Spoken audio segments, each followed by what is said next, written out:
থেকে বলছি, গৌতম বলছি। আজকে আমাদের মধ্যে একজন ভাইকে পেয়ে গেছি। ভাই, তুমি কোথা থেকে এসছো? হলদিবাড়ি থেকে এসছো। তুমি আমাদের দোকানের কথা কিভাবে জানো? মোবাইলে ভিডিও দেখেছিলে, ভিডিও দেখে আমাদের দোকানে এসছো। তো তুমি আজকে কি পারচেস করলে? স্যামসাং এর S24। তুমি এই মোবাইলটা পারচেস করার ক্ষেত্রে আমরা ভিডিওতে বলেছিলাম আপ টু 5000। তুমি কত টাকা ডিসকাউন্ট পেলে? 15,000 টাকা। 15,000 টাকা ডিসকাউন্ট পেয়েছো। তার সাথে আমরা আর কি দিলাম তোমাকে? এই গিফটটা, সাউন্ড বক্স তুমি পেয়েছো। তো তুমি কি হ্যাপি? তোমরা 3 বন্ধু মিলে আজকে এসছো, অনেকক্ষণ ধরেই এসছো। তোমাদেরকে এটার মধ্যে 15,000 টাকা ডিসকাউন্ট প্লাস একটা এই এত বড় একটা সাউন্ড বক্স তোমাকে গিফট টেম্পারের তরফ থেকে দেওয়া হলো।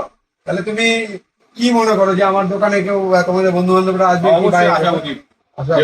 তোমার মোবাইলে বলা হয়েছে যে 5,000, এখন এখানে তার থেকে 10 টাকা বেশি পেলাম না, 15 টাকা ডিসকাউন্ট প্লাস তোমার সবাইকে আশা করি। Thank you.